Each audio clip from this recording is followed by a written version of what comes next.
علماء کا نظریہ نمبر 13۔ اب یہ کتاب بزرگ بریلویوں اور دیوبندیوں کے مشترکہ بزرگ ہیں خواجہ فرید الدین گنج شکر، جن کا یہاں پر بہشت دروازہ بھی موجود ہے۔ حالانکہ ہمیں ایک ہی بہشتی جگہ پتہ ہے، بخاری اور مسلم میں حدیث ہے کہ میرے گھر سے لے کر میرے ممبر تک جنت کے ٹکڑوں میں سے ایک ٹکڑا ہے ریاض الجنہ، اور امام بخاری نے اس پر باب باندھا ہے رسول اللہ کی قبر مبارک سے لے کر رسول اللہ کے ممبر تک جنت کا ٹکڑا ہے، کیونکہ اب وہاں پر قبر مبارک ہے۔ تو امام بخاری رحمۃ اللہ علیہ نے اپنا ویژن بھی کلیئر کر دیا کہ قبر مبارک بھی جنت کے ٹکڑوں میں سے ایک ٹکڑے میں ہے آپ صلی اللہ علیہ وسلم کی ریاض الجنہ۔ تو ایک پاکستان میں بھی بہشتی دروازہ ہے جس کے بارے میں کچھ مسلمانوں کا یہ عقیدہ ہے کہ وہاں سے جو کوئی گزر جائے تو وہ جنتی ہو جاتا ہے، حالانکہ یہ عقیدہ ریاض الجنہ کے بارے میں بھی کسی جگہ ریکارڈ نہیں ہوا جو واقعی جنت کا ٹکڑا ہے۔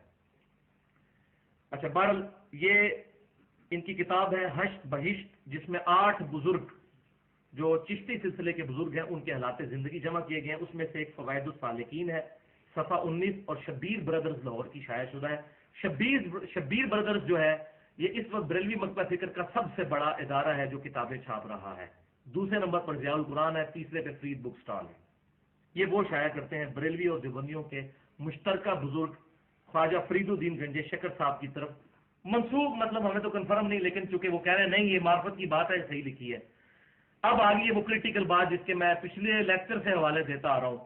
خواجہ قطب الدین بختیار کاکی صاحب جو خلیفہ تھے خواجہ معین الدین چشتی صاحب کے، ایک دفعہ ان کے پاس ایک شخص آیا اور عرض کیا کہ میں مرید ہونے آیا ہوں، تو خواجہ نے فرمایا جو کچھ ہم کہیں گے کرے گا، اگر یہ شرط منظور ہے تو مرید کر لوں گا۔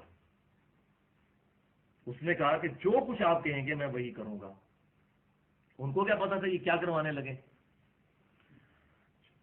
تو خواجہ قطب الدین بختیار کاکی نے فرمایا کہ تو کلمہ اس طرح ہی پڑھتا ہے نا، لا الہ الا اللہ محمد رسول اللہ؟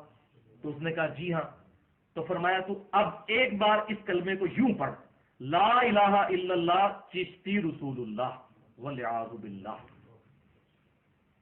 چونکہ راسخ العقیدہ تھا، یہ کامنٹس کس کے آ رہے ہیں؟ فرید الدین گنج شکر صاحب کے، کہتے ہیں وہ بڑا پکا عقیدے والا تھا، کیونکہ فرید الدین گنج شکر صاحب خود خلیفہ ہیں خواجہ قطب الدین بختیار کاکی کے جنہوں نے کلمہ پڑھوایا۔ اس نے فوراً پڑھ دیا، خواجہ صاحب نے اس سے بیعت لی اور بہت کچھ خلت اور نعمت عطا فرمایا اور کہا میں نے فقط تیرا امتحان لیا تھا۔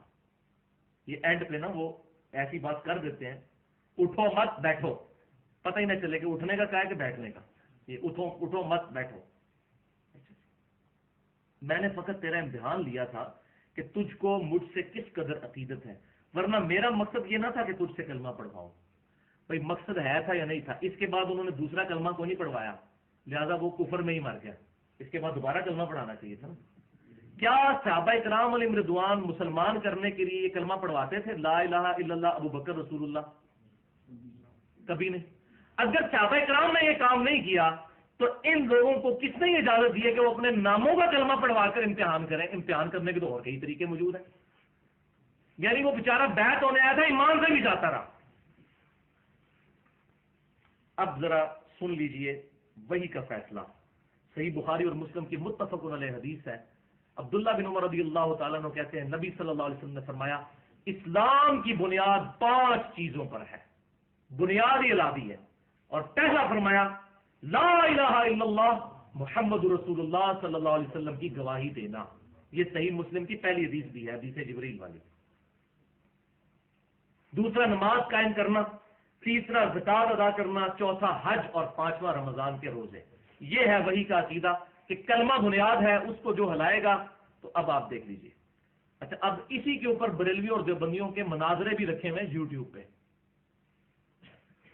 جب بریلویوں نے دیوبندیوں پر اعتراض کیا کہ آپ کے بزرگ نے کلمہ پڑھوایا ہے لا الہ الا اللہ اشرف علی تھانوی رسول اللہ والعیاذ باللہ، وہ آ رہا ہے، تو انہوں نے کہا آپ کے بزرگ بھی تو پڑھا کے گئے ہیں چشتی رسول اللہ۔ ان کا چلو ٹھیک ہے کینسل ہو گیا، دو برابر ہو گیا۔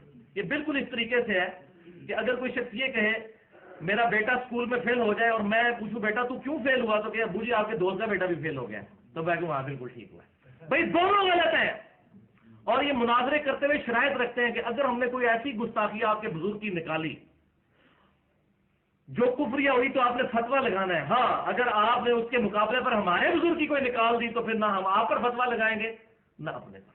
اور پھر وہ اینڈ پہ دعا کر رہے ہوتے ہیں یا اللہ ہم میں سے جو جھوٹا ہے اس کو یہیں پر موت دے دے, اور کسی کو موت نہیں آتی, یعنی دونوں جھوٹے ہوتے ہیں,